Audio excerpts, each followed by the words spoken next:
Hello friends, आपका स्वागत है मेरे यूट्यूब चैनल पे DAN&P आयुष डिप्लोमा नर्सिंग के अंदर। ओके फ्रेंड्स, यूनानी का अपन आज देखते हैं सिलेबस। ठीक है कि यूनानी के अंदर अपन को कैसे क्या पढ़ना है। देखो, मैंने थोड़े से नोट्स बनाए हैं तो वो मैं आपके साथ शेयर करना चाहती हूँ। ठीक है ना, क्योंकि बुक्स की लैंग्वेज मुझे भी पता है, मैंने भी पढ़ी है, तो मुझे पता है कि बुक्स की जो लैंग्वेज है वो समझ में बहुत कम आती है। ठीक है, तो देन सबसे फर्स्ट है अंजीर। ओके, अब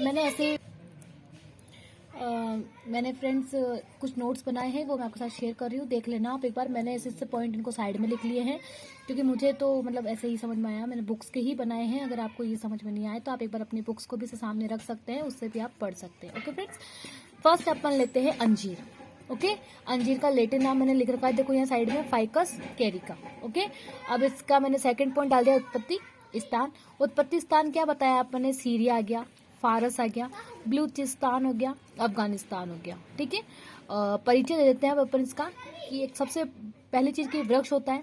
ठीक है, गूलर के समान दिखता है। फल, फल की अगर बात करें तो फल जो होते हैं इसके माला में गुथे हुए होते हैं। स्थान और वर्ण भेद से अनेक प्रकार के होते हैं। खाने के अंदर हम सफेद और लाल रंग के होते हैं। ठीक है, जिसको हम खाने के लिए यूज में लेते हैं। काले रंग के जो होते हैं वो औषधार्थ होते हैं। जो भी ब्लैक रंग के जो भी इसके फल होंगे ना, उनको हम औषध के रूप में यूज लेते हैं। ओके फ्रेंड्स, अब रासायनिक संगठन की अगर अपन बात कर लेते हैं तो वो आएगा कि फल में द्राक्ष, शर्करा, वसा, पैक्टोज, ये चीजें पाई जाती है इसके अंदर। ठीक है, प्रकृति कैसी होती है इसकी, जो फर्स्ट क्लास होती है उसमें तो ये गर्म यानी कि उष्ण होता है। देन जो सेकंड क्लास आती है वो इसकी तर होती है। ओके, गुणक्रम की अगर अपन बात करें तो दोष मार्धवकर होते हैं, कोष्ठ इसका मृदुकर आ जाएगा, दोष इसका पाचन और स्वेदन, मूत्रल और कफोत्सारी यानी कफ को निकालने वाला होता है। ठीक है, कफ को निकालने वाला। ओके, अगर अब अपन इसके उपयोग की बात करते हैं, ठीक है, उपयोग के अंदर जैसे कि अगर श्वास और कांस हो रही है किसी को, अगर अपन उसमें दे तो ये कफोत्सारी होने से, कफ को बाहर निकालने से श्वास कांस में उपयोगी होती है। ठीक है, अगर मसूरिका के अंदर है, मसूरी का कोई रोग है, अगर उसमें देंगे तो क्या होगा, पहले स्वेदन होने से स्वेद होगा, मतलब पसीना आएगा और शारीरिक मलों को बाहर निकालता है। ठीक है, मतलब वो दोष को क्या करता है, पहले पिघालता है, पिघालने के बाद वो उनको बाहर अपने शरीर से एग्जिट कर देता है। आंतरिक ज्वर की बात करते हैं अपन, जिसको मोतीजरा भी कहा जाता है, तो मोतीजरा के दानों को क्या करता है, प्रकट करने हेतु उपयोग करते हैं इनको, है ना, कि अपन को भाई मोतीजरा का अगर हो गया है किसी को, अपन को नहीं पता चल रहा, तो अपन उसको ये अंजीर दे सकते हैं।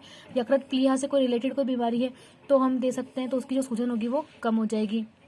किसी का व्रणगण नहीं हो रहा है तो शरीर को परिब्रहित करता है और रंग को निखारता है। ठीक है, अहित का प्रभाव क्या होंगे इसके, अमाशय और यकृत के लिए अहित का प्रभाव। ओके फ्रेंड्स, निवारण की अगर इसकी बात करें अपन तो सिकंज बीन, प्रतिनिधि की बात करें तो गुठली रहित मुनक्का। ओके, इसको मतलब इसका जो टेस्ट होता है वो इसी तरह बताया गया, इसका प्रतिनिधि माना गया है। ठीक है, मात्रा अगर इसकी माने तो 2 या 3 दाने या फिर फल।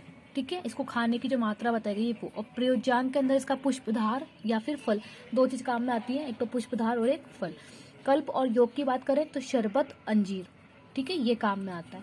ओके फ्रेंड्स, देखो घबराने की बात नहीं है, मैंने ही नोट्स बनाए, अगर आपको पसंद आते हैं तो मुझे और बताना। मैंने और भी नोट्स बना रखे हैं, जैसे कि अंजीबार का बना रखा है, देन मैंने और भी नोट्स बना रखे हैं। अगर आपको ऐसा समझ में आता है तो मैं ऐसा, और नहीं, और अगर आपको यूं चाहिए कि नहीं हमको तो 5 साल के यूनानी के पेपर सॉर्ट आउट चाहिए, तो प्लीज़ आप मुझे बता सकते हैं, मैं आपकी आगे से आगे जितनी जो होगी मैं आपकी उतनी हेल्प करूँगी। अगर आपको ऐसे समझ में आता है तो मैं आपको ऐसे भी समझा सकती हूँ, नहीं तो मैं आपको पेपर सॉर्ट आउट के द्वारा भी समझा सकती हूँ। Okay friends, thank you.